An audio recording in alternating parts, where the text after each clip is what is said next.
Okay, thank you for hanging around. Following on from the carrot idea, I wanted to provide a bit of a stick. So this is, I wanted to talk about the importance of open research for supporting disaster risk reduction. So bad things can happen, open research can help them not happen. It's a bit of a stick.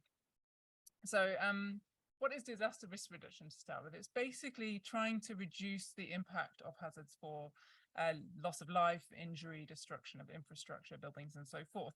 So with the disaster risk reduction field, we try to reduce that through tools, through knowledge, through awareness, through education, data, etc., etc. So why are we working on this at NTU? It's one of the safest places in the world, right?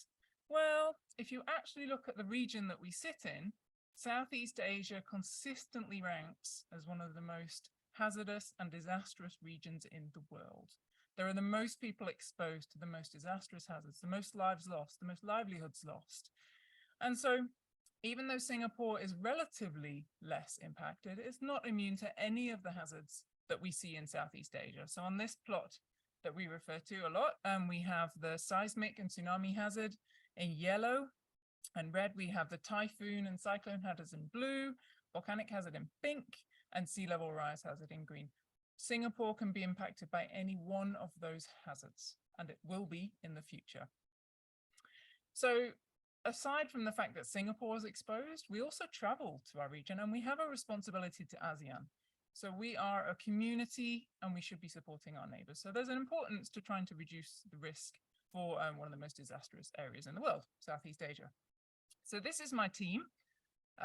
We were asked to do a team photo, and hence the wheel of people on the left, because we used to pre-COVID look like something in the top right, which has got a beautiful volcano in the background. During COVID, we looked more like this, which is not a picture I could put up because we look miserable as hell, because we can't work because of COVID. So on the left is the team that I represent here. So I'm just one of a cog of people who work in this, and all of them are very passionate about open research. And the reason is that I mentioned our region is one of the most disastrous. It's also got some of the poorest communities in it. So when people want to reduce disaster risk, they need access to data. They need access to knowledge, documents, ways to run tools, for example, in order to reduce their risk. And all of these things traditionally cost money. So we pay to access journals, we pay to access satellite data, we pay to access exposure data, we pay to run models on computer clusters, etc., etc. So we are really passionate in our group about providing all of these things for free as far as we possibly can. And the purpose behind that is that the people who need it can access the data they need. They can learn how to run the models they need, and they can inform their policy, and hopefully they can reduce lives as a result. So we run training, workshops, we provide all of our data open access. So the next question is, okay, great, you're a volcanic hazard and risk team, but there's no volcanoes in Singapore, which is like the question I hate the most, but I love answering it because actually, yes, there are no volcanoes in Singapore, but it doesn't mean we're immune. This is an eruption in 1991. It covered Singapore in volcanic ash. The volcanic ash is just tiny little bits of rock that get stuck in your lungs. They destroy infrastructure. They can cause asthma, etc., etc. That volcano is 1,400 kilometers away. All these little black triangles in the bottom right, and there are nearly 1,000 in our region, are volcanoes that will erupt again in the future. Pinatubo, the volcano that erupted in 91, is not the closest volcano to Singapore by a long stretch. The closest one is actually less than 400 kilometers from us. And the winds will bring the ash to Singapore. So that's why we should care, not just because of our neighbors, but because Singapore also is exposed. So just to talk about some of the tools we use, I hope the noise isn't on because it's probably got me talking. This is some of the tools that we provide on our GitHub page. So when we provide a tool and we think it might be of interest to our regional partners, we reach out to them and we get their input and we get their advice on how we can improve our documentation so that we know they can use it well. So this is an example. VolcGIS is a Python tool that we developed to enable you to calculate exposure of different assets like people or roads or buildings to different hazards in Southeast Asia.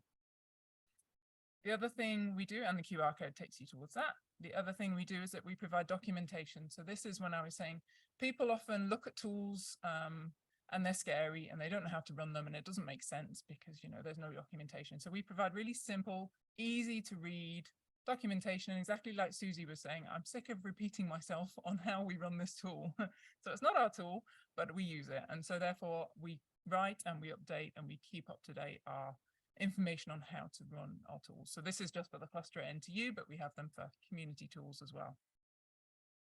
And finally, one of the most important things for me is that we provide our data so that policymakers, so that scientists, so that public, even educators in communities at risk can access them. So again, when we provide these, we write to the people who might be interested and we say, hey, look, we're doing this. These are the results. They're open access. Can we explain them to you? Is there any help we can provide? Is there anything else we could run for you? And the overall aim is that hopefully we can reduce disaster risk in our region. And of course, we all publish open research, and I'm a big fan of preprints as well, again, because you can get feedback from our regional partners. So I just wanted to finish, because I know we're running a little bit off time, by saying thank you very much for this honor, and thank you for organizing the conference.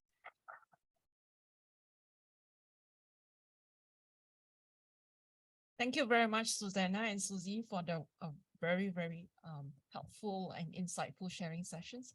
So I hope you're all inspired by now, and we look forward to more sharing for future Open Research Awards. So I'll now like to hand over to the MCs. Thank you very much.